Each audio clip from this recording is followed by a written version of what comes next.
This is Happy Munkey. This is Happy Munkey. Happy Munkey.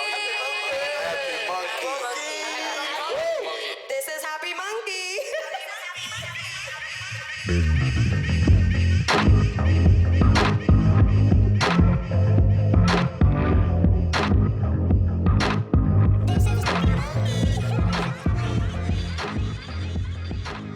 Hello, no one is available to take your call. Please leave a message after the tone.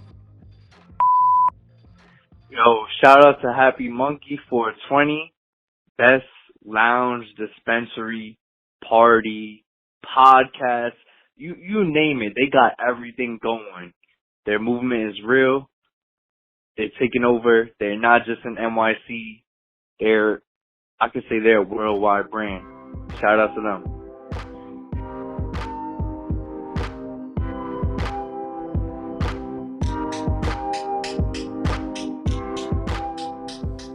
Boom, everybody. Today we got modern day legend. Fuck a tomorrow legend. Right now, he a legend right now type shit. You know what I'm saying? Undeniably.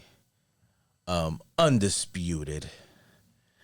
Undeniable, the most intriguing human being I've met in a long time. Mr. Uncut, everybody. Let's give him a round of motherfucking applause. Thank you. Slash entrepreneur slash modern day art curator to the stars. Absolutely. Thank you. Thank you for having me. You guys are just wonderful. Thanks for having me. You know, treat me to some good Canna Boys. Yes, cannabis. Sir. This is tasting good. And we at Happy Munkey. This is like Canna World. So if you guys want to know why we smoking here, this is where we do all the good smokes. And, Yes. And they got the good smokes. So we're going to yes. have a good talk. And if you got any questions on here, we on live too. We also on Yes, my live we on too. live, So- everybody. so We like all the shit. shout out to everybody on my live asking the questions right now. We just had somebody ask the questions too. So Absolutely. But So yeah. this is everybody, Mr. Uncut, the creator of Protect Your Heart. If you ever seen the words on the street somewhere on his hat, you might have seen them in She's Gotta Have It. You know, you might not have seen him because you can't see his face. You know what I'm saying? But it's you on Netflix. So you know it's on Netflix. You know this guy's been around the world and back. You know he go to very famous people's personal space, because I wouldn't say like, you know, because these people kind of like call you personally. This is not the assistant of an assistant calling you. A lot of celebrities and a lot of important people call you to their home and like invite you into their, like, I guess, soul, right? Because you gotta like paint like fly stuff for them and shit like that, man. How does that feel? Like, you know what I mean? Like, for example, Jamie Foxx, right? So this is someone who calls you and like, yo, come do some shit for me, man. How does that feel? Like, How do you know what I mean? these vibrations connect? Well, funny thing is, he haven't asked me to paint anything for him yet, but I already started painting something for him already. See, the thing about it is, damn, it's weird. This like question came out of left because I wasn't expecting that. But the funny thing about it with me and celebrities is, I haven't really like, cause like I've been working with celebrities like all my life. You know, like I used to be an assistant for Wyclef for like dumb years. You know, like I was in the music industry for dumb long, in the film industry. So it's like celebrities doesn't really like, they don't really like do it for me. So you know? maybe I'll reword it a little bit. Maybe people with money. You know what I'm saying? Like, because when it comes to me selling art, it's really Right. about people with money. You know, when it comes to doing Protect Your Heart, it's really about protect your heart. You know, so it's different phases to what I do, and you get that you can only do one thing kind of situation, but not with me. It's like it's all about protect your heart, and then we fund it through selling art. Let's take people on a little blast from the past so people could understand Uncut's journey and what motivates them and inspires them and how do we get here. When did you start doing art, Uncut? When was it that your journey in art started, that, you know, you felt like it was your calling? What's funny is like about 2014. 2014 was the thing about it is, I had this message, right? Cause I'm damn, I don't know what to call what I am, but that's why we're trying to take people to the journey just so they could understand the vibes. So the vibe started out with a process of understanding who I was as an individual, not a person, but more so, you know. And I went through this journey of going inside, like non-physical inside, just straight energy, and doing meditation for about 2 years straight. I mean, like every day, and going through a process of understanding that there is way more power within a person than a person gives themselves credit for. And that's what I was doing to myself. I wasn't giving myself that credit that I knew that who I was, you know, because I was listening to other people. So basically you took some time to do some self-reflection and self-awareness to really see all the powers inside that lay dormant. And that happened about 15 years ago. And from that point, I set out to try to figure out how can I relay that message to everybody. How can I let everybody know there's a journey that they haven't even thought about starting that? And that's like 15 years ago, 20 years ago type shit. You know what I'm saying? I'll say 15. Yeah, about 15. And not now everybody's on that self-love journey and whatever the case is. But my thing is, woke. like, back then I was trying to figure out how because it's like people used to be kind of like distant from that type of stuff. You know, it used to be weird if you talk about energy and stuff like that. You know what I'm saying? Like, so people used to be like, I don't know, like, you're too deep, you're too deep. So it's like, okay, how can I express that to people without them feeling like I'm too deep? Right. You know? So I just really focused on trying to figure out how can I do that, and art was the only thing available to me that required nobody. I had access to music. I had access to writing a script, a movie, a freaking book.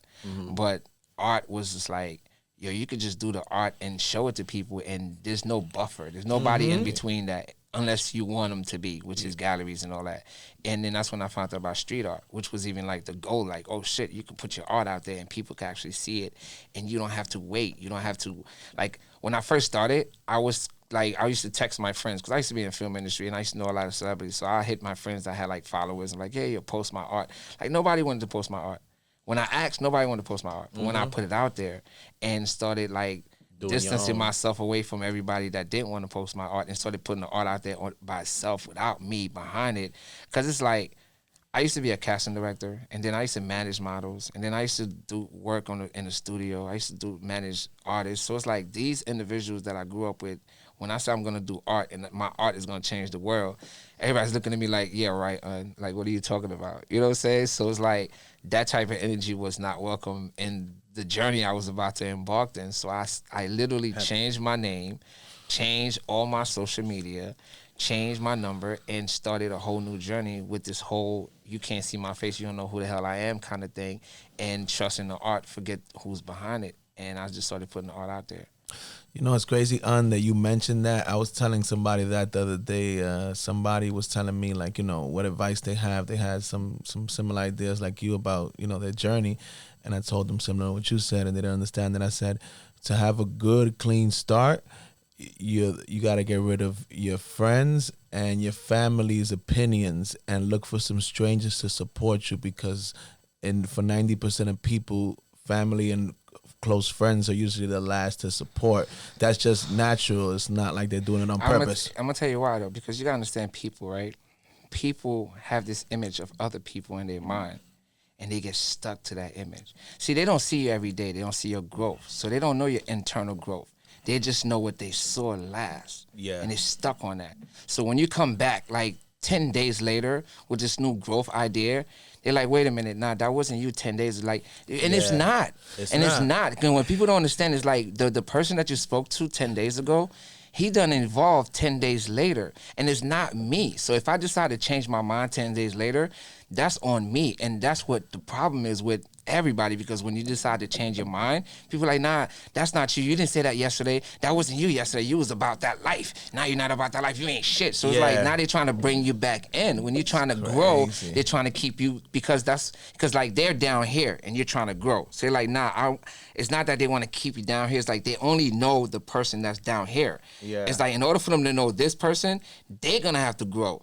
You can't come down here and trying to tell them about this person up here because they Nah. can't see it unless they see it. So it's like I had to leave and then show them this person, and all they started seeing was this person, and they forgot about this person.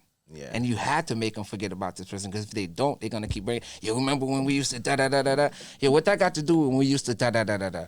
Right. With right now. With now. You know what I'm saying? Because right now we need to figure out what this new individual with this new mindset Absolutely. got to do to better themselves and their family and the people around them. All that old shit don't mean nothing. It should never. And that's where we get stuck. We get stuck into that old shit and people get stuck and forget that, yo, every day you are new. Every day. It's called evolution. Every fucking day. You know what I'm saying? So Now, why out of all the phrases and all the words, why did your main project and your most known project become Protect Your Heart? And what was the mindset behind you picking that and that expression being the one that gave you that good break for the world to see this new evolved Uncut? I didn't pick those words. Those words picked me. Mr. Deep, let's go. Come on, elaborate. It's like when I think about like at the beginning of this whole thing, and I've thought about like how this whole why me? You know what I'm saying? And I was like, shit, anybody could have got this message because it was just it was a vibe. It was in the air. Anybody could have vibrated in that frequency and received that same message. And I'm like, shit. So if anybody else received the message, could they have done it the way I done it in that fashion? And I'm like, nah. Like the message came to the person that could handle the job. You know what I'm saying? And to me, this was a job. You know, and we all came have a task at hand when it comes to like being a soul and living in this physical world. So I understood that process of life. So when this came, I understood this was part of that process. You know, and I just took it, and once I took it, everything else started to develop around that because all those things was already set in stone. And then funny thing is, right after I started, somebody hit me on Instagram. It was like, yeah, you know, your message that you're pushing is in the Bible. I'm like, huh? I've never read the Bible. I'm anti-Bible. I'm anti-history.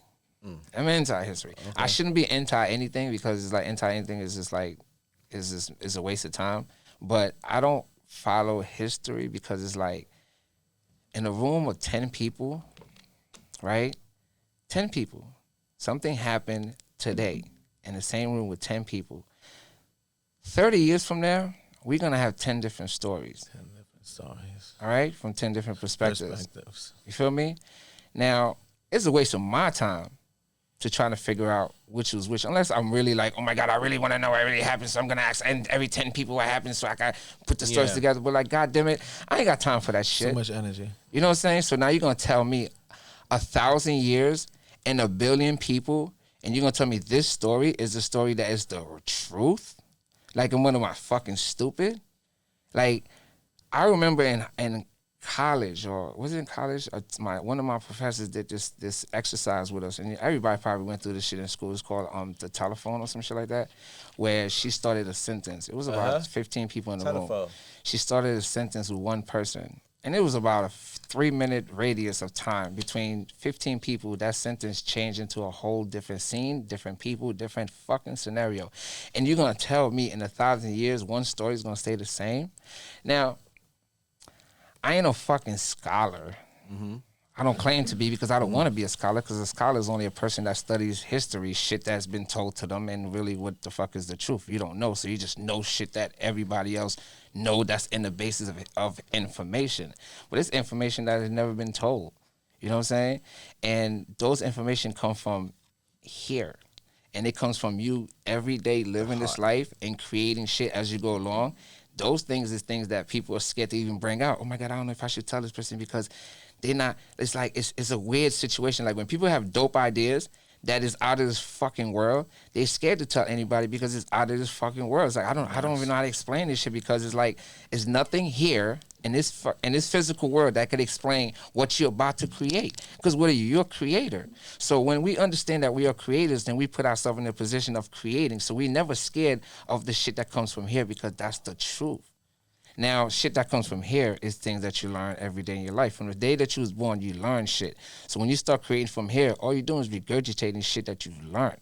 And you're cheating yourself from shit that you can create and bring out to the world to help us evolve. So they keep us around in this circle, running around the circle, because all we learning is the same shit. So we can only think about the same shit.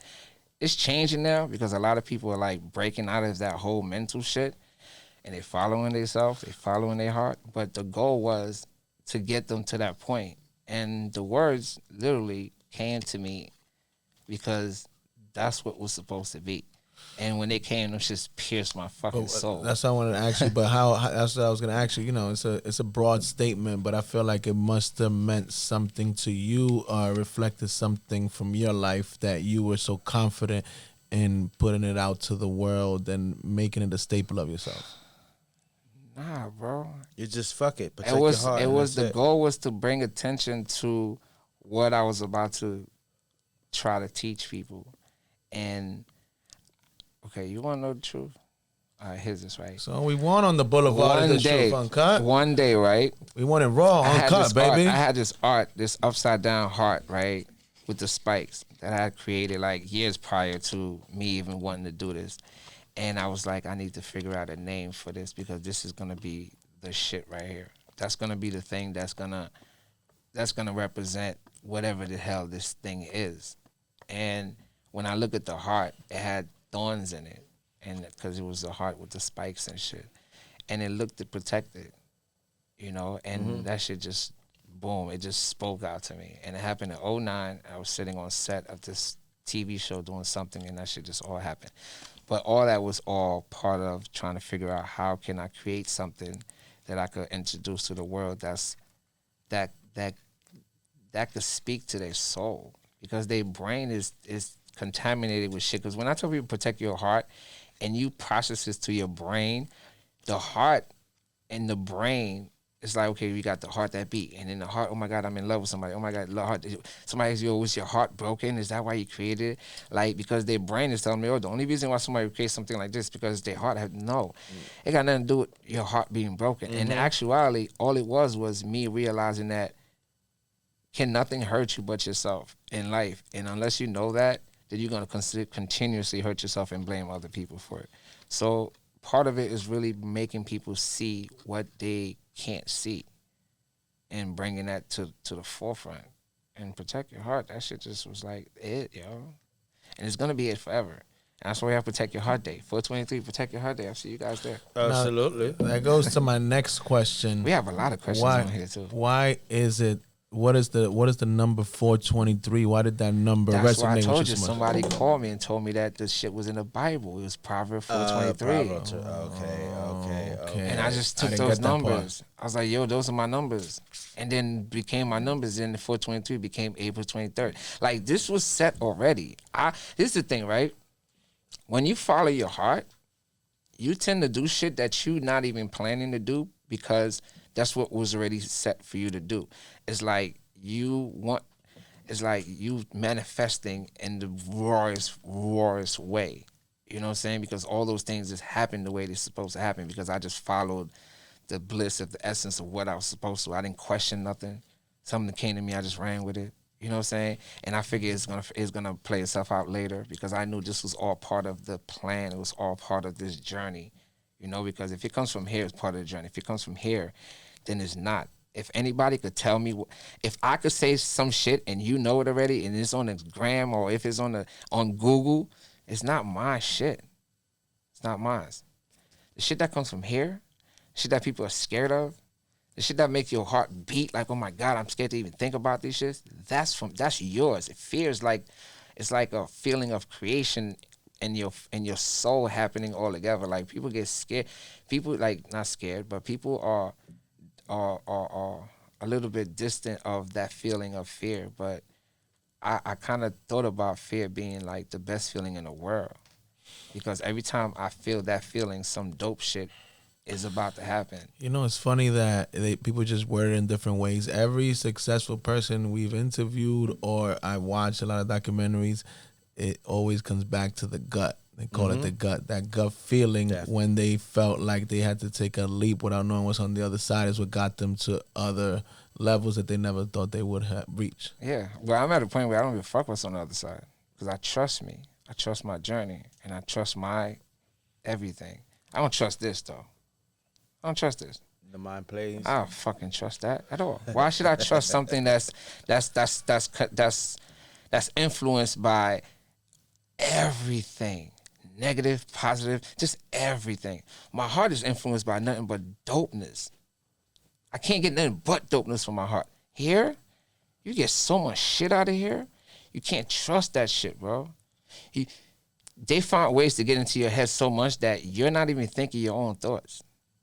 You're not thinking, like, what do you think? Here's the jewel. Too much programming. Here's the jewel. That's why somebody asked about the programming. When she was asking about the reboot, yeah, it was really about talking about how to reprogram yourself. And the reboot. All right, so before y'all get into more deep the philosophical stuff here, you're gonna get deep. Where you know I'm into that. Question, you know I'm into the philosophy. So that's my man, and I fucks with all you motherfuckers $100,000. Let me take it back a notch, a little bit Happy Monkey style. Let's not forget. Yeah, let's not forget. We here for the Happy Monkey style. Let's go. Nah. So we just go ask you something real simple that we ask everybody that come on the show, my brother. Go ahead, I'm ready. When was the first time you fell in love with Mary J? When was the first time you got high? What was the first time? We on Mary J time now. How was that journey? Oh, my first time I got high. Ooh, wow. You know what's funny? Was it a joint? Was it a blunt? You know what's funny? I think the first time I got high was on a beanie. On a beanie. Yo, explain what a beanie is. Please. A lot of these people from this generation don't know. Yeah. Oh, my God. A beanie is a little, I think it's an Indian cigarette. Yes. And when I was in high school and we started smoking cigarettes, it was just like, the next best thing was a beanie. And it just gave you this head rush that was just like enormously long. I remember throwing up over beanie shit. You can't smoke too much of that shit though, you know what I'm saying? So that was the first, I thought that was like my first high, you know what I'm saying? But cannabis, tell about the cannabis high. That's the thing though, man. Like I'm not even gonna lie to you, like the cannabis high was just like, I can't even remember my first cannabis experience, to be honest with you. Well, at least one of the first ones, even if it's not the exact first one. So which was your It had to be the one when we was outside of my high school, and one of my dudes that always come through with the cars and shit. He came. You gotta walk us through this. You gotta slow it down. Where did you go to high school at? Where were you I went to one of the worst high schools in Queens. Okay. I went to Springfield Gardens High School. And and my class was a dope year or whatever. And so he pulled up in a gas station across the street, and I hopped in, and I didn't have no beanie, but he had like a joint, and it was joint rolled in Philly blunt. You know what I'm saying? That's what it was back in those days. It was Philly, because right when I started smoking, it was White Out in Philly. It was White Out in Philly era. That was that era right there. Yeah. So yeah, that was my first experience. But the thing about me and what kind of weed was you smoking? Wasn't it Jamaican? I know. You know what's funny? All right. So now let me give you my real first experience with weed. All right. Cool. In high school, right? This is gonna be funny. So in high school, I used to be one of them kids. Like I used to be one of the smallest kids in school, and it used to be probably two small kids. So it's like. We used to kind of get picked on, but not really. So we used to have to think of creative ways to get back at people or whatever.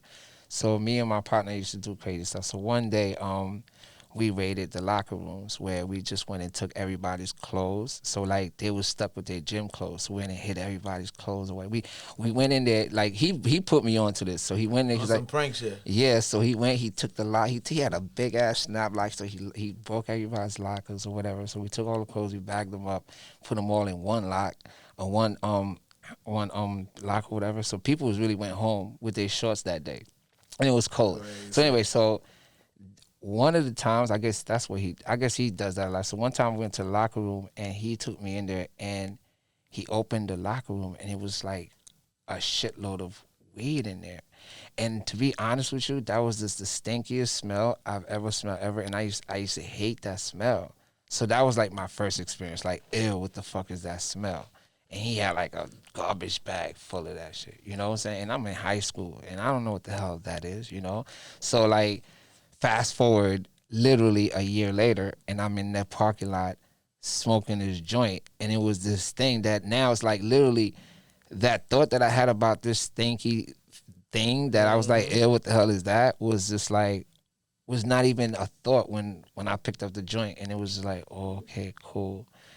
And yeah, so that was my first experience. But it wasn't something, I didn't really cherish that experience, you know, because we was in the streets, we was doing a lot of things, you know what I'm saying? So it wasn't like, ooh. It was more like one of the things that we did, like the BDs and the drink.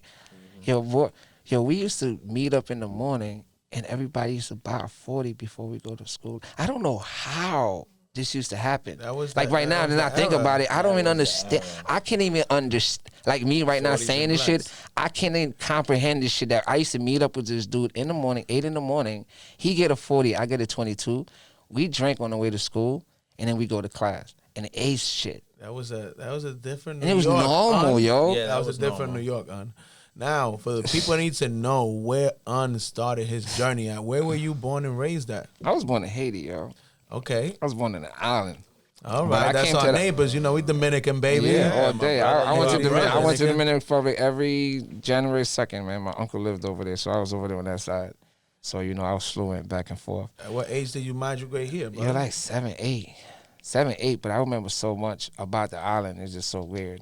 You know, that the memory was so vivid and stuff. But yeah, I'm from the island. I ain't been back And there. where did you when you got here, 7, 8, what area did you Queens. Queens, reside at? Queens, and then Brooklyn, Bed-Stuy, What part of Queens? Rosedale, Queens. Rosedale, Queens. That's like Yeah, close to Crown Long Heights, Island yeah, kind of and thing, then right? Crown Heights actually. And then my grandma lived in Crown Heights, so it was like kind of back and forth. But I was in Rosedale, Queens, close to Long Island. Rosedale, with the Italians, crazy. I got there right That's at the all nick part of of the your crazy journey. day. The things that we go through make us who we are, huh? Crazy, yo. Rosedale, I kind of, they know me out there. I saw a lot of stuff in Rosedale. Good stuff. And bad stuff. Now let me ask you another question. Let's fast forward to a new saying. Why too many humans and not enough souls? How did that come to fruition? And what was the thought process behind that? What was I doing? I love that punchline. Well, the thing about that is my truth, really, because when I think about the people that I interact with, and when I look around in this world, and when you think about a person's life is, I would say 80% being a human, meaning waking up in the morning and I got to go to work and I got to do this and I got to make money. I got to, you know what I'm saying? And then, you know, when they get with the parties and that, it's all about physical being and living your physical life. And it's less than 20% spiritual or less than 20% energy driven, you know what I'm saying? Understanding that you're just a freaking body that's going to disintegrate in a couple of years. Your soul lives forever. It's been here from day one and be here forever. So it's like when you tend to that part of you, you get way more out of life, this life, you know what I'm saying, and the next life. So too many humans is more talking about how one person and everybody, life is based on being more of a human than a soul. And it's the truth, you know what I'm saying? Because when you look around, all you see is humans. Like soul, like a human wakes up and thinks about physical shit. A soul wakes up and the first thing connects with the sun and to just everything around him and appreciate it for even being here. Is like a different feel of living this in this life, same life, but just a different perspective of it. So we need to be more soul than we are human, because when you move from a soul perspective, your human physical get way more out of that. You're not stressed, you're not worried, you're not fearful, nothing, because you understand that this is just a vessel and everything that comes through it is beneficial for you, so you're going to use it accurately. You're not going to just get frantic when something happens, because being a human, you react off human reactions. Like something happened around you, you're like, oh my God, oh my God, oh my God, oh my God. Being a soul, something happened around you, you're like, okay, this is supposed to happen. Let me figure out where I belong. Trust the universe more. Yeah, because you are the universe. You trust you more. A lot of people don't trust themselves. You know what I'm saying? a lot of people don't even know that they have this soul part of themselves. You know, people know about intuition, but they have very, very little idea that the soul is connected to other soul, and it's just one connective, you to say flow of energy that we all have, and all it is the different perspective. It's like three people sitting at a table, and we all connect one soul, but three different perspectives. So it's like when people are constantly saying, "I'm right and you're wrong," and "I'm right and you're wrong," if two people come to the table, right? What's 1 + 1? So That's fucking logic, right? In the human form, two people come to the table, mine's is better, no, yours is greater, no, this is that. No, motherfucker, you actually came to the table with one view. Now you got two views. Like, how obvious is that? you guys are both right. It's just different perspectives. And not even just both right. Fuck being both right. Fuck being right. You have an additive to your life now. You just added to your whole perspective by allowing somebody else's perspective, just added it onto yours. You're not negating theirs, you're not negating yours, you just added on. What's 1 + 1? Logics, bro. But then they got us thinking, well, shit, somebody's got to be right, somebody's got to be wrong, somebody's got to be better, somebody's got to be less. So everybody's coming to the table with the same mentality, and they don't even benefit from even knowing each other. Because the whole time they know each other, all they're doing is trying to figure out. combative. Yeah. That's human nature. Soul nature is like, they already understand, like, shit, we come together. You only here because you just got a perspective that I don't have. Thank you. Let's go. Now I got two perspectives. Let's go. Next one. Soul lives smoothly and do shit like this. Don't waste no time. When I meet people, I already know what time it is. Oh, yeah, you know this? I know that. Oh, let's do this. I don't be like, oh, nah, I know this better. I may know the same shit they know, but I know that there's a reason why they came into my life, so let me just figure this shit out. You know what I'm saying? So it's like, understanding these little things makes you and everybody around you a better fucking person. Well, thank you. Shit, you just gave me some jewels. I ain't gonna lie. I've been guilty of a lot of those situations that you just spoke about, my friend. I can't, I'm only human. Yeah, see, that's the excuse that people use. I get that a lot. I get It that. goes back to that. Yeah, right? that's an excuse because that's like a backdoor. I'm only human, or I'm only a girl. I'm only this. That's called the limited thinking behavior that we all set ourselves for. It's like we think with a limit. There's no limit to your thinking. Stop putting it on it. You know what I'm saying? And you're basing your limit on history. You know what I'm saying? You're basing your limit on tradition. And tradition and history, all it does is keep us in a loop. Tradition keeps us in a loop. Every year we celebrate the same shit. So what happened to the new dopeness that we create in life? What's up with the new shit? What happened to fucking Happy Monkey Day? Yeah. You know what I'm saying? That's part of this life that's helping generate shit for now. What the fuck is Easter doing for me? I get Right now. Right now. Tell me. It's based on a story and a story of a story. I get it. It's cool, but we have stories too. So like 100 years from now, when 1,000 years from now, when they looking back at this time, what did their ancestors leave for them? Stories. We left stories. We left a whole bunch of stories about other shit for them. We just passed down the bullshit. Nah, nigga, we are the ancestors, so we have to take heed to that and start creating for them. And not for them, we need to create for us. And knowing that what we creating for us is going to be so dope for them.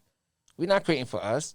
Everybody just regurgitating shit. And it makes sense what you're feel you, saying man. because everybody's just always so focused on history, the past, or the future. Nobody focuses on the blessings and the vibes of today. We can't. That's why you can't harness that power. You can never get the beneficial factors of today because you rarely live today.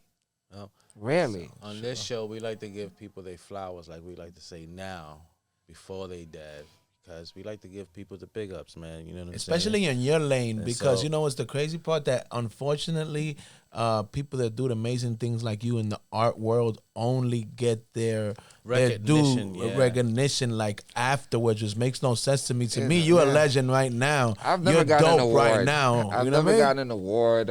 I mean, I don't ask for none of them things. It's cool, modestly great. I appreciate it, but it's like those things allow other people to understand that something greater is happening. And when people hold back from like giving me those credibilities for who and what I am, then it's just slowing up the process. I'm gonna get it done. They're just slowing up the process, but I don't really care. But I'm gonna get it Well, done. here at Happy Monkey, we Yes, want to sir. tell you from our Yes, sir, my from brother. our heart, you deserve the best award in the world, brother, because you're an amazing Let's person, get this man man. a round of applause. I ain't Thank you, gonna lie. thank you. Your vibe is you, like he said, like yeah, not too many people contain it, and that's priceless. Yeah, man. I appreciate it, man. There's a lot of questions that these people are asking. I don't know if y'all want to. Yeah, let's go on. Just so everybody know on the podcast, my Oh, man man. has been live on his Instagram this whole Yes, time. I don't know So either. now we go in on a couple of questions that some of his fans, not his fans, but the people who support and love him, and all the good stuff, man. They said Scroll up, just pick why one. he said why your thumb is so strange. I don't know what that's supposed to be. I broke it when I was a kid. Oh, he said he broke his thumb when he was a kid. That's crazy. Okay. Both of them. Both of them. Like that. Thumbs up for y'all. Thumbs up. If she's still there somewhere.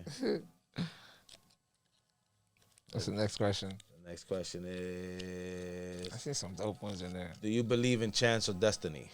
Oh, that's a Chance. good one. You said chance or destiny? Chance She or said destiny. Chance or destiny. This is dope. Let me break this one down. This is dope. Here's the funny thing about chance and destiny, right? I can't break down chance and destiny, but I could tell you this, right? With every word that comes out your mouth, you're either predicting or you're creating your future. Yours and nobody else's. So you could call it chance or you could call it destiny, but I call it creation. You know, you got to take ownership and shit, yo. Like, we got to take accountability for who the fuck we are. And until we do that, then we're going to let shit be. Yes, there is a powerful amount of energy that assists us in so many ways, but none of that stuff can assist us without us. Like, it assists us, meaning if somebody's going to do something and is getting assist, that means they're the one doing it. Not the assist. The assist ain't doing shit for you. They're assisting you. So yes, there is a lot of energy that the voices that you hear, yes, they're there for you. But when you ask, they're there for you. But you gotta do it. We gotta take accountability for who we are. So yes, I don't know if that answers your question, but I'm gonna tell you right now, with everything you speak, you're either creating or you're predicting your future. So you either watch what you say or start saying the things that you wanna happen in your future and not the opposite. For example, a lot of people come to me and be like, oh my God, I don't have. That's why I'm not doing. But then this is why I tell them, right? I cannot do nothing. Like, you come to me with telling me what you don't have, I actually can't do shit with that. You don't have it, so what the fuck? Like, I can't do nothing. It's invisible. So now we're talking about something that's not even here. So can we talk about what you do have? Mm-hmm. Because we have a lot. Let's work with that. You know what I'm saying? Because if somebody needs 10 things to get some shit started and they missing 9, but they have 1, that person walk around all day and complain about how they need this 9 shit. But this 1 shit sitting there. Mm-hmm. But the minute you attend to that one thing flips to 2. And it brings the 3. And it brings the 4. Before you know it, you already got your 9 things. And you're like, damn, I didn't even expect to get all 9 things like that fast, because you got things moving in motion. And part of motion is a system to it. There's a number system. 1, 2, 3, 4, 5. So you don't just jump to 9. Yes, sir, brother. You got to start somewhere. It's called You know working I'm what you saying? got to get what you want. Yeah, so you create your own shit, man. Believe it or not, shit happening in your life, you created it. It's good, you created it. It's bad, you created it. And good and bad is based on your perspective, because something that's good today could be bad tomorrow. So you can't even talk to me about what's good or bad, because it's just part of your journey. So, Uncut, we got a question that we had and your fans and supporters asked also, and now we're very curious here at Happy Monkey on the Boulevard to know why the scarf covering the face, and when did you start doing this? I started covering the face before Protect Your Heart. The scarf part started when I started my street art. Just street art in general, because when I started my street art, I started by putting the Michael Jacksons out and introducing my art with that process, and I had that shit all over the city, including in this building, a couple of places. Well, starting this art thing, I had to research how to be a street artist because I wasn't a street artist. I never did graffiti. I wasn't into that graffiti life. I was back in the days. I used to do different things when I grew up or whatever. Kind of wish I grew up in the city, but either way, I had to learn through YouTube this whole process of my journey and what is best for my art, and street art was it. And part of that is illegal. Street art is fully illegal. So one is like I didn't want my face to be all up in the cameras that's everywhere.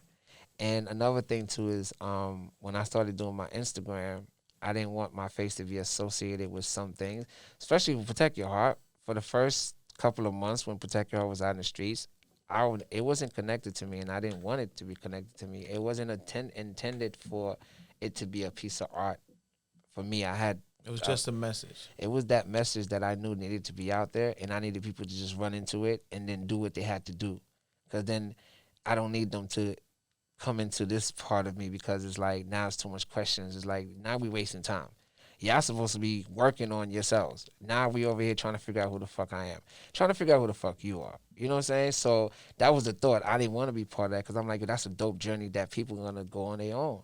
And that was that until somebody blew me up and started tagging and started literally told people, hey, the guy that does da-da-da-da is Uncut Art, da-da. And then it was like, and then I was like, fuck it. And then the people that know me like, yo, tell people, yo, everybody loves your stuff. Madonna posting your stuff and this person posting stuff. You need to let the world know because you're going to be famous. I'm like, yo, I don't really give a fuck about that.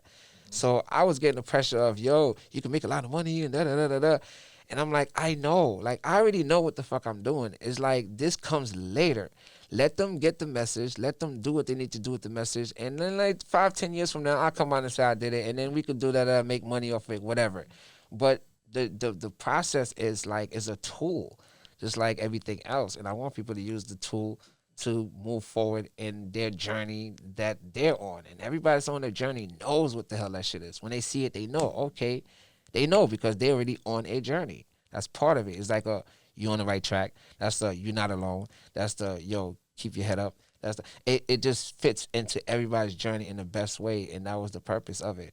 Fill in the blanks, and it's like the bridge between you and you, your spiritual self and your physical self.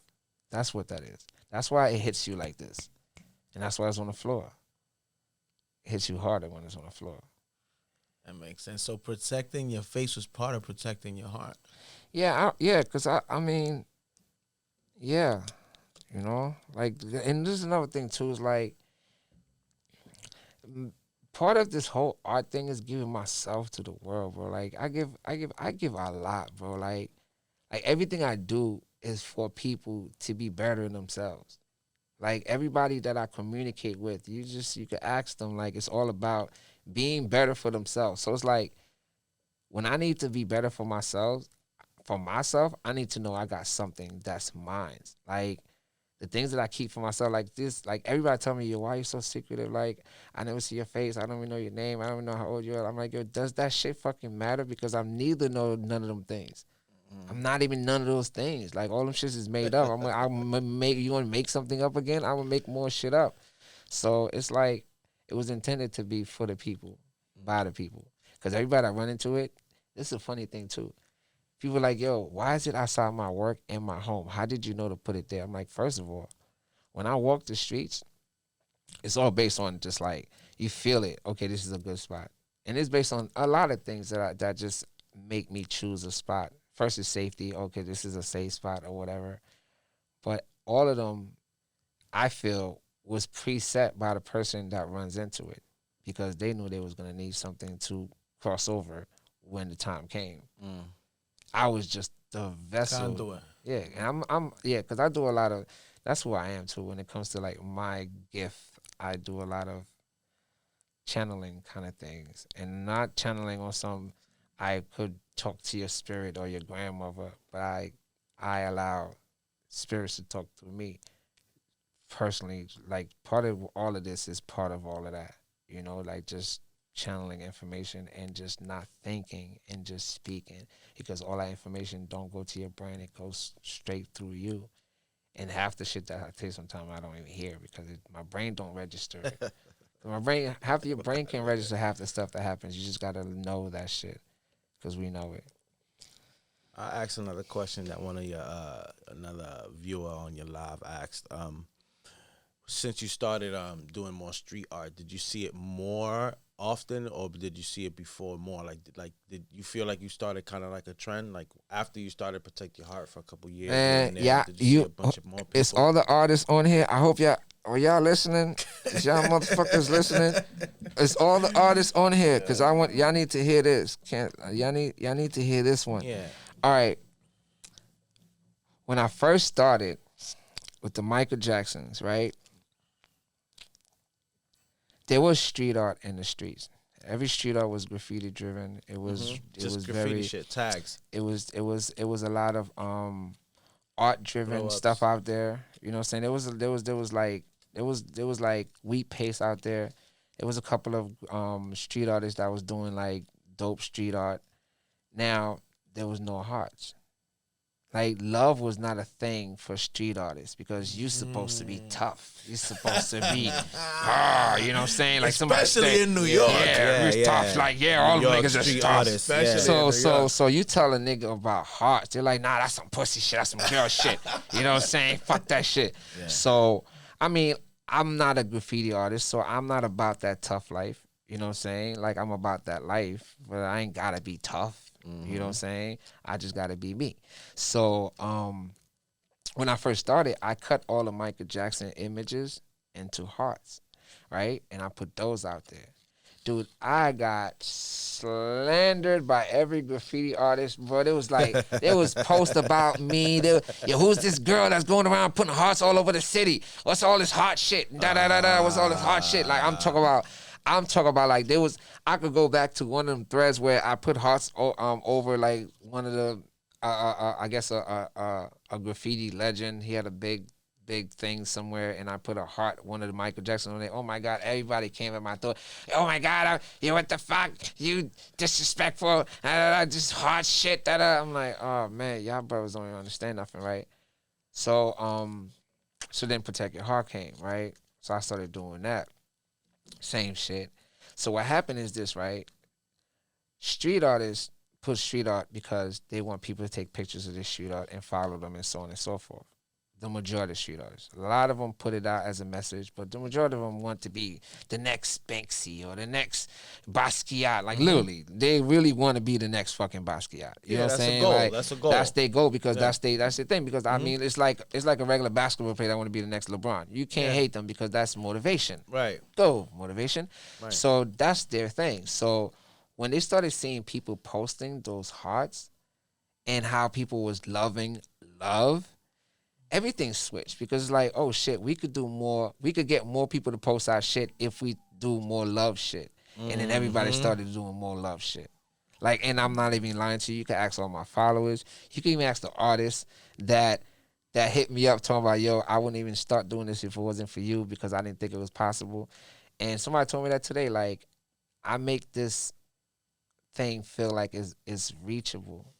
And that's the goal. It's like people say, yo, why are you giving people your secret? Why are you showing people how you do your shit? I'm like, yo, let them do what they got to do with it because it's like, it ain't about me. Like, it's about me for me. But if somebody want to take my shit and run with it, I can't stop them. If it's going to make them a better person, then fuck it, let it be. We all aspire you know to inspire. And, you know, people will say, yo, I'm inspired by your stuff. That's why I use it or whatever. I mean, it's all good. So it's like, if that's what I'm here to do, to open up these minds, to create more creators, then let it be. But they know. I don't get invited to a lot of these art things because they know,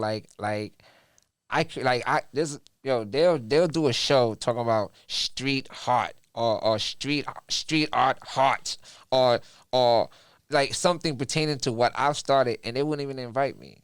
It's crazy. You know what I'm saying? Because of course they're gonna know, like, I'm gonna dominate that situation because this is my field. You know what I'm saying? Like, I specialize That's the genre in that it. you created. You know what I'm saying? And it's not created based on creating something for this. It's like, this is who I am. You know, like I operate from a very, very non-physical perspective, which is love, which is infinite, unconditional love. You know what I'm saying? Which I'm so happy about because in this cold world that we live in nowadays, we need more love instead of, like you said, we got enough of the tough gangster stuff. Yeah, man, we here in Gotham City. It's still Gotham City.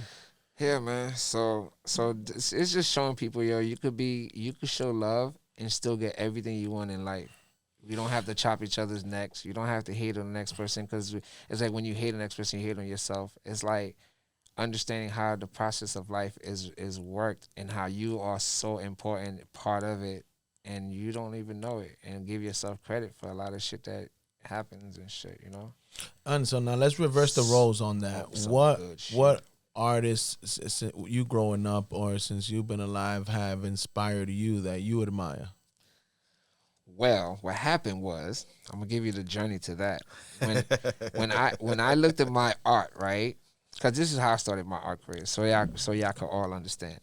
I had this weird art that everybody used to reject because they didn't understand it. It was just mad fucking squiggly lines and just shit that I was coming from I don't know fucking where, and I just did it because I love doing it.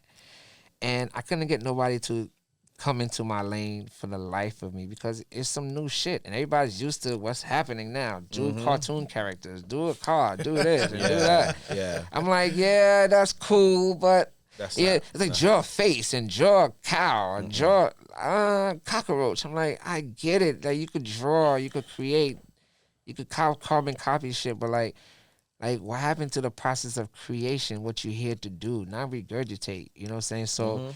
So I always felt like I had something that was something. I just didn't know how to introduce it to people. What was the question? The question was that what artists did Oh, yeah, you cool. admire All right, growing cool. up, or All right, so did that's you what- appreciate growing up? I didn't know none of the artists growing up. You know, the only artist I knew was Dolly because my pops had a Dolly in his house. And I didn't know Dolly, I just knew his art. And I knew it was a weird ass fucking clock that was like, I'm like, okay, this is weird. Okay, so when I started realizing what art I had, I researched who had similar type of mental drive that I was ready to embody, and started following those people. And the first person that I came across was Shepard Fairey. And Shepard Fairey started the Obey thing, and he had the Andre the Giant faces all over, and I used to see those vividly before I even knew about street art. I used to wonder what the fuck is this shit, you know, and when I started and realized that that's what he was doing, and one of his main thing was treating his street art like ads, because ads just brainwash people into doing things and feeling like they need something. So it's like that's why he put these things everywhere. So I was like, this is what I want. Like I want my shit everywhere. I want people to be influenced by my shit everywhere because this is something. And at that point, I didn't know what it was. At that point, I was already into my heart shit, into my like follow my heart, like. Above all else, this is the truth. This ain't. So whatever this shit says, I was going with it no matter what happens. So when I ran across Shepard Fairey, I was like, yo, this is the madness that I'm about to get into. Street art, wheat paste, because my art, I can't graffiti my art. All these little fucking pieces takes dumb long. You can't do that shit legally. I can't stencil that shit on the streets because that takes too much time. But wheat paste was perfect. What is wheat paste, though? Because I don't know about wheat this. paste. The wheat paste itself is something that they make with flour and sugar. It's like a boil it up and kind of turn it into a glue type adhesive, like a wallpaper glue. So wheat pasting is actually taking the paper or your art, putting the paste on the wall, putting the art on the paste, and then pasting over it, which makes it so sealed into that wall outdoor for days, for weeks at a time. And that's what he was doing. And his shit was lasting for weeks at a time. So I followed him and Googled and found out how you wheat paste and what the process is. Yeah, you make a whole bunch of copies of your art and go out there and put it out there. You don't need a gallery. You just put your own shit out there. And that was the goal. Go out there and put your shit. So after following Shepard Fairey, he led me to Banksy.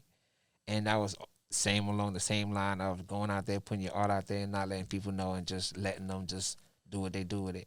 But they all had different vision. Like they all had Different Banksy, perspectives. Yeah, Banksy was like, fuck the government. Obey was like, oh yeah, obeying, and he like his whole thing was missioned out. And I knew I had a mission. I knew that's the kind of artist that I would have wanted to represent as myself. I didn't want to be, oh my God, I want to be a Basquiat. I didn't even know about Basquiat to after all of this, because I'm Haitian and people used to come tell me, yo, you like the next Basquiat just because I'm Haitian. You know what I'm saying? And when But you don't want to be put in a box like that. I don't. Personally, when I first saw Basquiat art, I didn't like it because I didn't understand it. You know, it's just now that I kind of like, I don't even like it as visually, but I love it aesthetically because of what it stands for. You know what I'm saying? So now I understand people's visions and their mission. I kind of understand why they created what they created. So all these people trying to copy Basquiat is like based on, oh yeah, I want to be the next Basquiat. This looks good. I could just scribble scrabble too. But he had something behind the It comes scribble back scrabble. to what you said. He had something with that. You know what I'm saying? So I felt like I had something too. Just like Banksy had something and Obey had something. And I was like, okay, I'm going to bring my something up. But my something is going to be so different because my something is not physical, which is a little difficult, a little tougher because people can't see what I'm offering. They can feel it. And they feeling it. All it is like a battery. You don't thank the battery for boosting you because you're not even thinking about the battery boosting you because you're doing so much shit with the boost that, fuck the battery, I'm able to do so much. So me being a boost in everybody's life, I don't want them to thank me. No, because I'm doing what I'm supposed to do. Thank themselves for even allowing me in. But at the same time, it's like, please know that that's what I'm here to do. You know what I'm saying? So That's the why and the purpose. yeah, that's exactly. So my perspective was like, yo, okay, you could bring people to the energy side of themselves. You could introduce people to the part of themselves that they neglect every day. You can, because people will hear a voice, but then they'll listen to the fact that they got to go to work or the fact that this and that. And they'll be like, damn, I should have listened to this shit because I knew this was going to happen. Like, yeah, you knew it was going to happen because you're part of why it's happening. You know what I'm saying? Like, you're part of this whole journey. Like the universe don't just leave you out of shit. They don't just do shit to you and say, hey, you know, surprise. No, nigga, like, you're part of that shit. And if you pay attention, you'll see it coming. And you'll be ready for it, and you'll know to either benefit from it. You got to benefit from every situation that happens in your life. You cannot not benefit from every situation that happens in your life. So, yeah, so I would say Obey was the first one, and then Banksy. One of your fans asked earlier, what is the meaning behind Perp and Teddy? Oh, shit, Perp. Oh, Perp and Teddy. Meaning behind them? Yeah, like what was the thought process behind? Well, Teddy, well, it's funny. The Teddy was around before Teddy the movie. Teddy been around forever. Yeah, he got a teddy bear. Teddy been around forever, and he's always been on my bed, I would say, for about 20 years now. And because I remember one day I went to like a big ass, like a amusement park. Kind of, it was like Great Adventure, one of them things. And I came home with like a big ass teddy bear, like huge shit, you know? And it was so huge, just like, yo, what am I gonna do with this? Like, this big ass shit, I ain't bringing it to my house. And I went to my niece, brought it to my niece's crib, and she had like a whole bunch of little teddy bears. She was like, I'll give you one of these, and then you can give me one of the big ones. And I took that one beige, furry-looking teddy bear, because that shit was furry and soft as fuck. So I'm like, yeah, I could use this as a pillow. I could use this as a neck rest. I could use this shit right here. It ain't just a teddy bear. And it was one of those little, small, little, dope-ass fucking teddy bears, like original ones. You know what I'm saying? So I took him home, and he's been with me since then. Perp was a gift. But tell him what Perp is. Tell him he don't know what Perp is. No, Tell him me what and the Perp is. people out there in Happy Tell 'em Monkey what World and the purpose. Boulevard don't know. So like I said a couple years ago when I first started my art, damn, one of my homegirls, I don't remember what was her purpose for giving me a monkey, but it was more like she was saying like all her best friends got a monkey, which was like 3 of them, and she wanted me to be down with this little best friend clique. So she gave me a monkey, and the monkey had a purple tie, and it smelled like lavender because it had a lavender stomach. You know what I'm saying? Because it was like one of them things that had a lavender in the stomach, rocks and shit. And I named them Perp because, you know, back then, you know, Perp was just the shit. So Perp and Teddy lives in my crib. Like, I don't even sleep in my bed. They in my bed. What are the odds of that? Your fans mentioning that, and you over here with Happy Monkey. Yeah, and then yeah. So when Happy Monkey came about, and I went home and told Perp, she was like, "Oh my God, this is crazy!"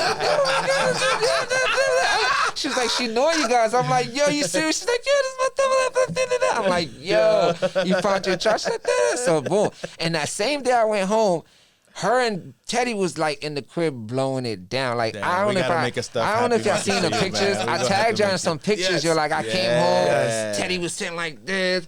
Perp was like breaking down. I'm like, yo, y'all fucking serious? Like they be dipping in my stash, and it's no joke. I'm not even lying. Y'all think it's a joke. I got pictures to prove it, yo. That's I got funny. real pictures to prove it. We just went on live. But yeah, they really be going in over there, yo. Like Perp and Teddy, yo. Perp is a monkey and Teddy's a teddy bear, and they're lit.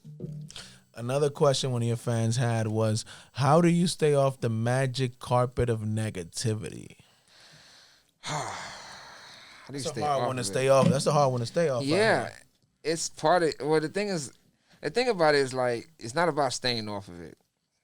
Really, it's never about staying off of nothing that you don't want part of your circle. It's about staying on the positive shit. Because if you stay on the positive shit, it's very rare that when negative things come up, you would lean on that side. Because it's like if you have a choice between thinking some dope shit or some whack shit, some people that want to feel sorry for themselves are gonna be like, oh my God, I thought about this from yesterday and it was so sad. I'm like, for real?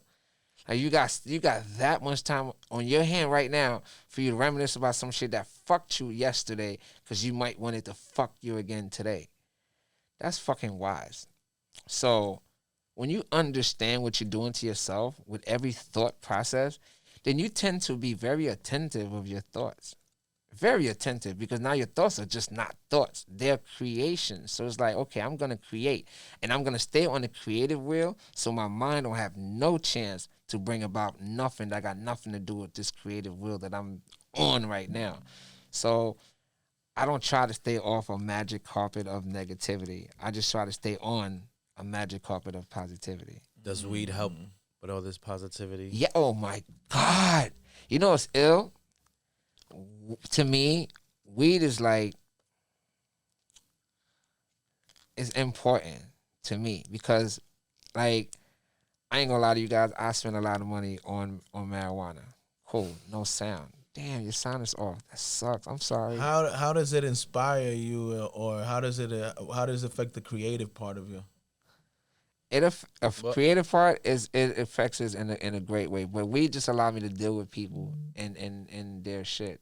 It allowed me to just look at somebody and be like, okay, I understand, and not jump and not be a human. It soothes the soul to the point where I get to just enjoy being a soul and not so much of the human, because I'm ready to snap at it, because everybody's just, the shit that I know is too obvious for people to just not see. People don't want to see. And because they don't want to see, they come at you with that same energy, and you got to shut that shit down, because it's like, nigga, I know you don't want to see what is in front of your face. So I'm not going to act like you don't fucking know this shit. So sometimes as a human, I'm ready to snap, because it's like, dude, you're just trying to insult my intelligence right now. And people trying to gauge you. How old are you? Where you been? What you been through? So they can know what kind of bullshit to hit you with. You know what I'm saying? So niggas, that's why information. They sizing you up? Information is a size up. It's a size up. Ask anybody that people like you don't like to give. You don't give no information, bro. Information is like, it's like you. When somebody meet me right now, you need to know me right now. That's it. That's what you get. Right now. Everything Because else don't everything matter. else shouldn't matter. Yeah. It should matter, because the size up only fuck your head up, because all you do is accumulate information. Because the thing about it is, it's like, I'm a heart chakra dude. So it's like, if you're going to deal with me, you're going to deal with me from your heart. And your heart is talking about now. Let's live for now, and let's just enjoy and create now, because tomorrow's going to be even better, because tomorrow's going to be your new now. But when you're thinking about the future, the past all day, it's like, dude, like, you're not with me right now. Every time somebody asks me about anything that got to do with the past, that means you're not paying attention to what's happening right now. Because if you was paying attention to what's happening right now, you would be so busy accumulating and taking all this shit and running with it that you wouldn't even have time to think about yesterday. Yesterday don't matter. The past don't matter. The fucking history don't matter. Let me give you a jewel about history in the past. Okay, so let's agree on some stuff real quick, right? So let's agree that we all souls traveling in this physical dopeness that we all see each other in, right? So we all Agreed. souls, like we all that energy, We right? concur. We're all energy. All Yes, right. sir. I forgot what I was gonna say. You were saying something that about the whole energy thing and how people try to size you up because they use information. They try to get information to try to insult your intelligence instead of enjoying you at the moment. Yes, we was talking about that Right now. But I was gonna talk about souls being traveling in this body. You said something about history. You said we got to agree on something before we get into history. Okay, so ancestors, right? So energy, right? So what's this, right? So there's nothing. I was saying that history ain't shit. Whatever, fuck history in the past and all that stuff. So we all this energy that is like surround us, is all around us and shit like that. So please know that the same energy that's here now has been around for eons. The same souls that traveled in bodies 1,000 years ago, it's the same souls that's traveling in bodies now. It's just different time. Same soul, same energy force, same shit. Just different vessels in a different time. So in all actuality, you are your past. So like everything that's in your past is actually already embedded in your DNA as far as you. And the only way to know that is in here. Ain't nobody gonna tell you your past. You get flashbacks. You get these things come to you. As far as like have you lived a past life? Yes, we have to have lived past life because this energy's been around forever. It's been harnessing this fucking earth for eons of years, and there's been so many different physical beings that's come in and out of this earth that yes, this energy is the same energy. So we are our ancestors. We are the same things that we study, the Harriet Tubmans and the Malcolm X and there's a Malcolm X and everybody. You know what I'm saying? It's the same motherfucker that's here now. So instead of worrying so much about the past, we need to harness all that energy from the past and use it for now and do what they did then for now. But we're not doing that. We like to talk about it. We like a big televised scenario about shit that's happening instead of doing shit. Yeah, we like to pull out our camera phones when shit go down instead of actually. You know what happens involving. to me sometimes? Sometimes I'm talking to somebody and I'm feeling There's their no vibe. sound? Oh my God. Go ahead. Oh man, what's going on with my man? I'm talking to somebody and I'm feeling their vibe or whatever, and then they throw off everything completely when they say, "You don't know who I am. Let me show you my Instagram." I said, "Why would you show me your Instagram? You're standing right here in front of me. Why in the world would you need to show me some pictures and some numbers when you are standing right here in front of me? Why is that not good enough?" Yeah, I'm guilty of that sometimes. When I don't talk to people, I'm like, yo, just Google me, yo. And I don't want to answer questions that's already in interviews. I'll be like, yo, Google that shit. Because I hate when people ask No, but I'm questions. not asking them questions. I'm up. just vibing with them, Yeah. and they're trying to validate by like, look, Yeah, let me because show you. that's who they are.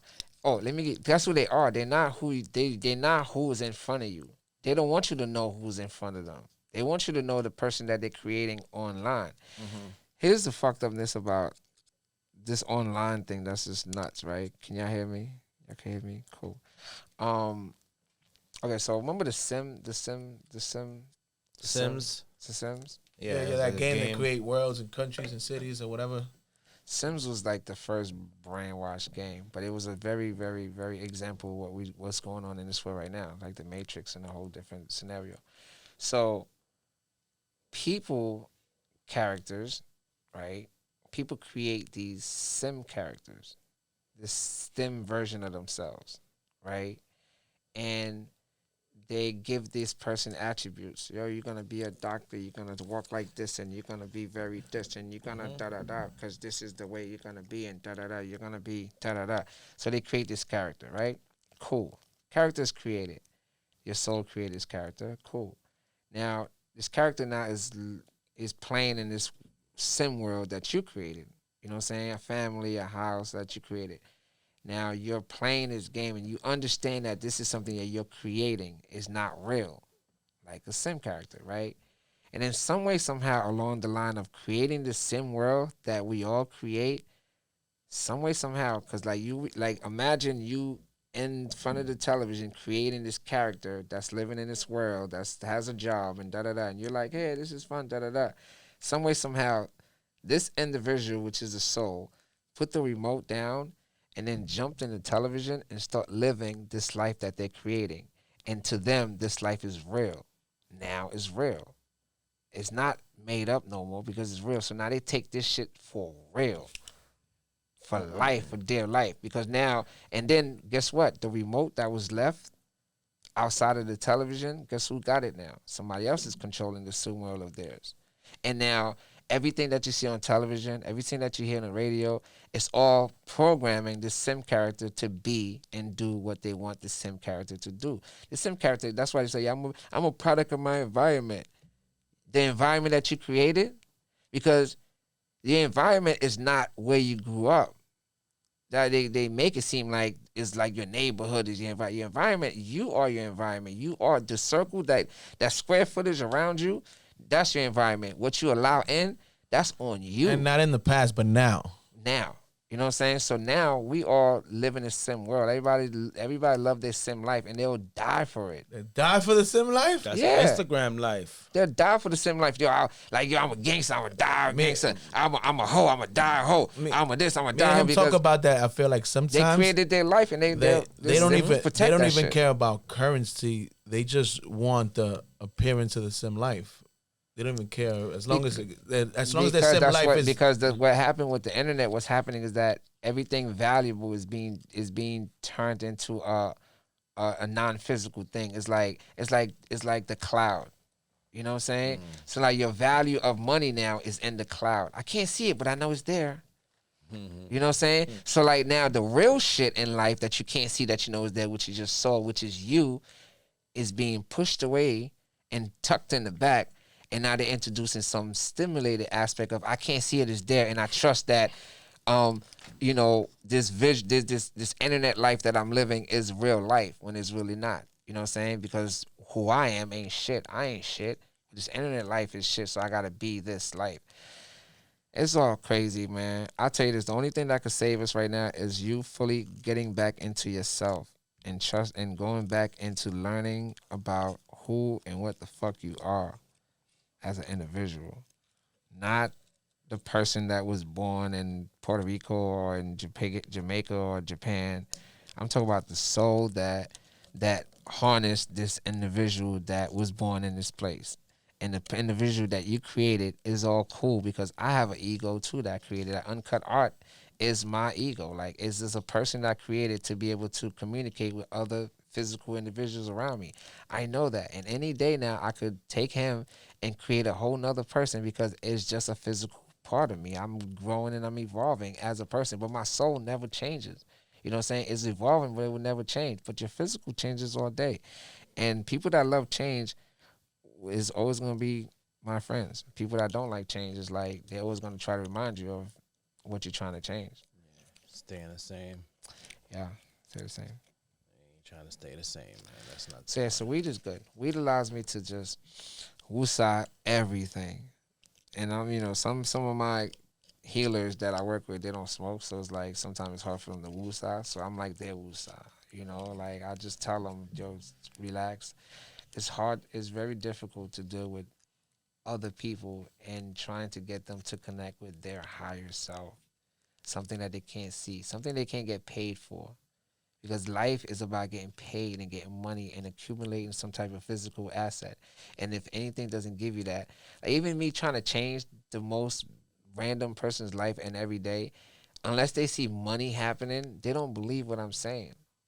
Like, if I can't manifest $1 million, this ain't real. You know what I'm saying? Fuck all this they're manifesting. Like, oh, you ain't shit because you can't even manifest $1 million. Yeah. I'm like, well, I can and I am. You know what I'm saying? $1 million don't just fucking appear, and it will if I wanted to. That's why I really feel in 2020, one of our biggest jobs is, like you said, to change this whole narrative that you spoke about, is that we have to stop grading success by numbers and grading success by happiness. Because if you have $100 million and I have $10 million and I'm happier than you, I'm more successful than you are. But in society's terms, you're not. And I think we have to reframe that. I'm going to tell you why, though. Because people are not successful for themselves. They are successful for others. Like, the people that are about what you're talking about are successful for themselves. The happiness is for them. So it's like they do it for them. But when you're trying to be happy for other people, then everything is just not going to go right. Or it's just going to go beneficial for that person, but not necessarily for you. So, yeah, you could get $1 million and not be happy because your $1 million, you got it fucking shysting people, killing people, firing people, putting people's lives in jeopardy. Like, then that's how you got your money as a CEO of a company. Like, so yes, you ain't gonna sleep good at night. You know what I'm saying? You can only sleep good at night knowing that you got a lot of money and you can spend that shit to control a whole bunch of people, which is power. That's how they live at night. Knowing that they got power, it's like, okay, I'm not powerless. You know what I'm saying? Like, at least they don't feel powerless. You know what I'm saying? Now, if you take that away from them, they ain't got shit. You know what I'm saying? You take that idea of I have power over somebody else from these motherfuckers, they ain't got shit. And you know how you take that idea away? You take that idea away from taking the idea away from the people that think that they need this to be better. Or they need this position to be better. You have to know that they are better. So when somebody come and try to bribe them to step on their neck to make them feel like, oh, I'm the shit, they could like, nah, chill. Ain't shit for you to step on. Step on that $1 million that you got right here. You know what I'm saying? And when you do that, you ain't got no money because you done stepped on it. You know, so. My man, you spit bars there real quickly. I ain't even you rap. You rap in your past life. In one of those. I wish I knew how to put these words in bars. Put these words in bars for days. It was rapping right there, man. Definitely, my brother. You know, it's always. It's time for the $1 million question. Always. We gotta do that. Yeah, let's go somewhere else. Go ahead. What's $1 million? $1 million question is we everybody. ask every guest, and we gotta ask the magical, legendary because your philosophies and perspectives are so valued out here. If you had to describe Happy Monkey in one word, what would it be? And then elaborate on it. Come on, You've heard man. this before, but Yeah, you got heard it. it. I've got stuck with 50 We gave you some words. time. We gave you some time now. I got stuck with 50 words. I couldn't find one word, man. We gave you some that's time why- now. Off the top of my head, why you exquisite. brother. Exquisite. Now, That's why elaborate you on un. that. Why exquisite, Mr. Uncut? Give us the I'll raw take version. exquisite. Nobody gave us exquisite. Exquisite, because that's the word that came to mind. And following my heart says to pick whatever comes to mind and then figure it out later. So when I go home, I'm going to Google that shit and figure out what exactly the definition is and why I picked that word. Go ahead. I'll take the feeling of it. Yeah, because that's what it is. So, no, I don't have the brain of this situation. I just have the heart of it. And that's all we ever want, brother, is that Yeah, so amazing straight from the heart. heart, That's exquisite. what got you here so far. In the Squeezy. podcast. And- Right now, we on Happy Munkey Podcast right now. Go check it out. Happy Munkey, the happiest place to be in New York City and around the world. Now you need to tell the people out there in Uncut world and Happy Monkey world what things to expect from Uncut in 2020 and all the different ways that they can check in on Uncut. Man, Protect Your Heart Day is the thing that I want people to be aware of. 4/23, April 23rd. Every year we do this. Last year we had a blast. We did a 4-day event. We started at 4/20, which was Cannabis Day.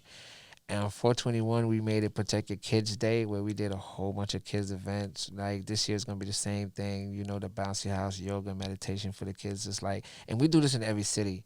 And every city that's have a Protect Your Heart base is about 8 to 11. We do an event there every year, same day for the last 4 years. This is our 5th year. So look forward to a dope-ass Protect Your Heart event. And 4/22, which is Earth Day, we do something where we feed the homeless and do something pertaining to cleaning somewhere and do some dope shit outdoor. I'm still setting these things up. And 4/23, which is Protect Your Heart Day. It's a day for yourself. Protect Your Heart Day is something that I want to leave behind for the future, because the thing about Protect Your Heart Day is so important to me, and it will be important to everybody else, is that at this rate we're going right now with the internet and the computer and people putting chips in their body and all this other thing that's happening, it's little by little we are distancing ourselves from our true selves, our souls, and our connection to infinite energy.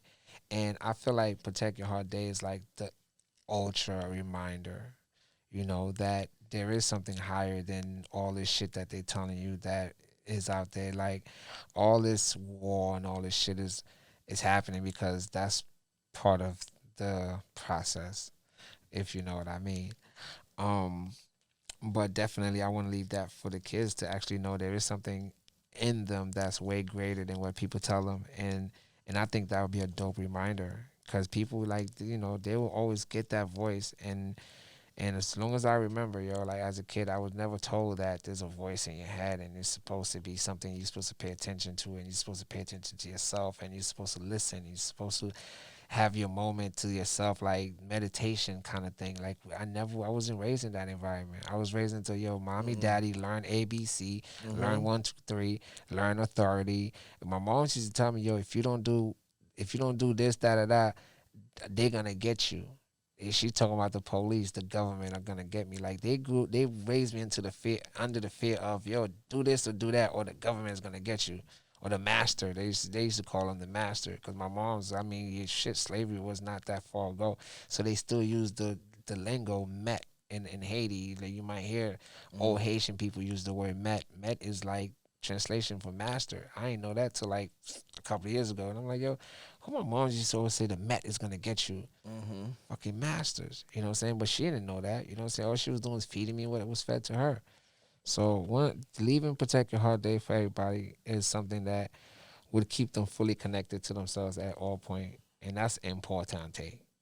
That's fully Yes, importante. yes. And for all those that you didn't know out there, my man, Protect Your Heart comes from Haitian beginnings. So Sapa say to all the Haitians out there. I harness that energy that people hear about that started the revolution of the slavery and all that stuff. That same energy, that same soul, that same dumb ancestors, dumb motherfuckers is right in front of you right now. And I am not telling you because it's something that this is truth. Okay, I am one of those that live and did that before, because I wouldn't be able to do it again.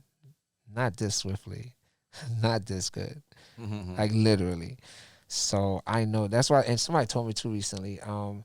When I told somebody about the verse being in the Bible, because one of the people that I build with that understand energy and shit. He quickly said it. He was like, "Oh, you must have wrote that back then." And I'm like, "Duh! Like, how you gonna get a message 1,000 years later out of nowhere if you wasn't part of that message 1,000 years ago from before?" So I'm like, "Shit! Like, I must have put that in the Bible, you know, like in my past life, because that's like." Like when I look at when he told me about the shit being in the Bible, literally all I thought was like, okay, this makes sense. This is me getting something that I have to continue that already been here, but for some reason it was forgotten, and I'm just reminding people, because all I'm doing is like, this ain't no new shit. Protect Your Heart is like it ain't nothing new to nobody. It hits like hard. Like they know it. That shit resonate because they know it. Like we all know this shit. So all I'm doing is reminding people.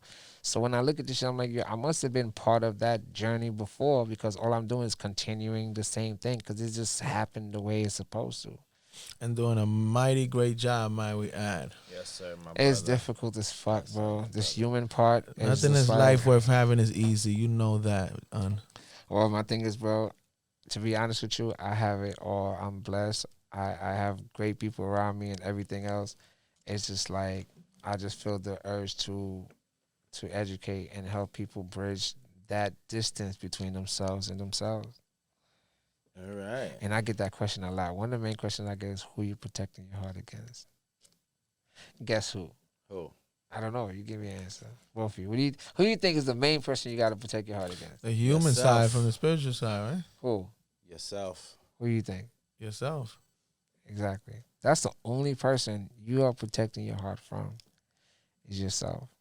Nobody else. You make the decisions. You choose to be where you are. You make these things, so you can either choose A or B. So it's like, where are you choosing from? A says, my brain says, oh, I need the money, or she looks good, or this opportunity looks good, or this, I seen this before. That's what A says, because that's what you're living from your brain. B says, oh, this feels kind of whack. But then your brain don't even know why. It's like, well, it looks good. Your heart like, but this shit feels whack. Well, it has this, that.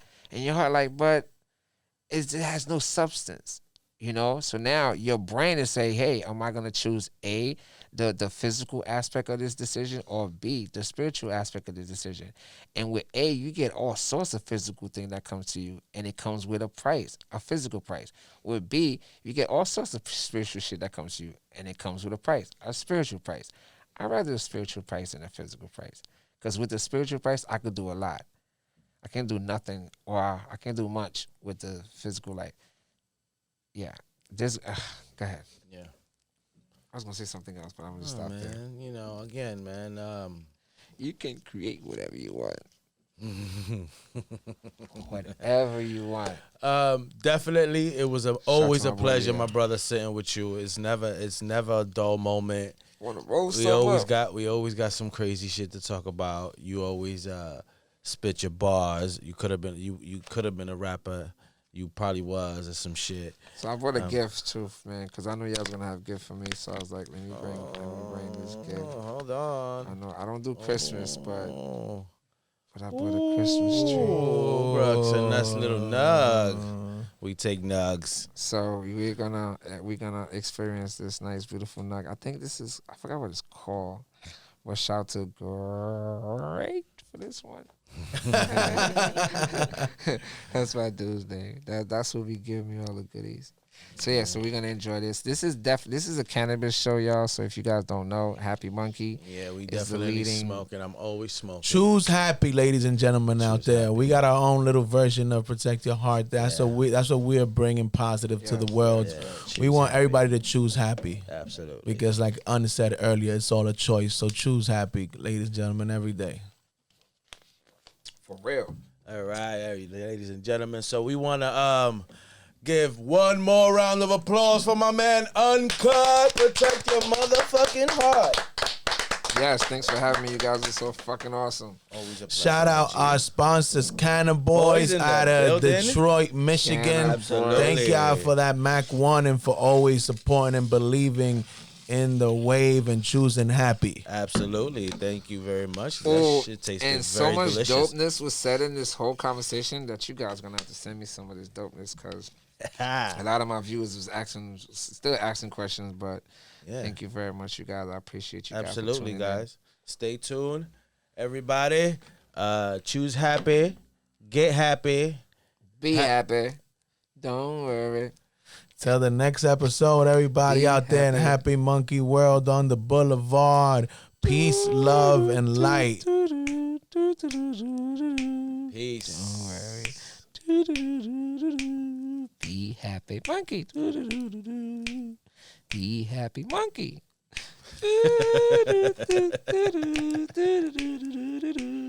Be happy, monkey. Be happy, monkey. Jill, I'm gonna come back. It's our theme song. We got a theme song now.